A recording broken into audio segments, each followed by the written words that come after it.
Bad boys of Brexit return to USA as Nigel Farage to praise Donald Trump at key conference. Brexit champion Nigel Farage will pay tribute to Donald Trump next week when he addresses America's largest annual gathering of conservative activists as the bad boys of Brexit return to the United States. He former UKIP leader will tell the Conservative Political Action Conference in Maryland the US president has exceeded all expectations since taking office by delivering on his campaign promises.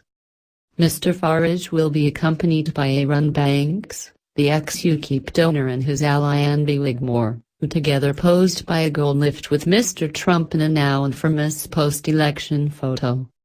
The group, whose role in the EU referendum campaign was captured in the book The Bad Boys of Brexit, will be the most prominent Britons at the annual Conservative gathering. They will meet Republican governors and right-wing campaigners during the three-day event, and Mr. Farage is scheduled to speak on Friday. Mr. Farage said, "I shall say here's a man who is keeping faith with his electorate. Here is a man who is achieving extraordinary things, and here is a guy who has exceeded even the most optimistic expectations of what he would be capable of as U.S. president." Mr. Farage's support of Mr. Trump during his election campaign saw him praised by the billionaire property tycoon.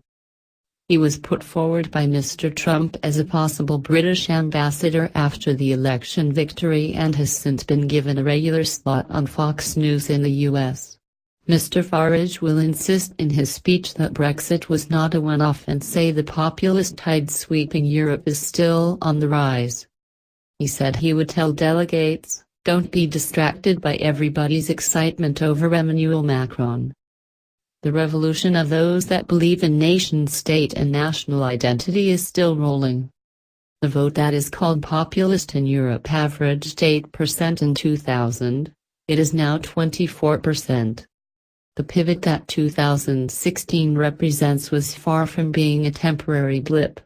CPAC is a fixture in the Washington political calendar, attracting thousands of conservatives from across the country for a series of keynote speeches, fringe events and book signings. Both Mr. Trump and Mike Pence, the vice president, will be giving addresses, as well as U.S. cabinet members, talk radio hosts and foreign politicians.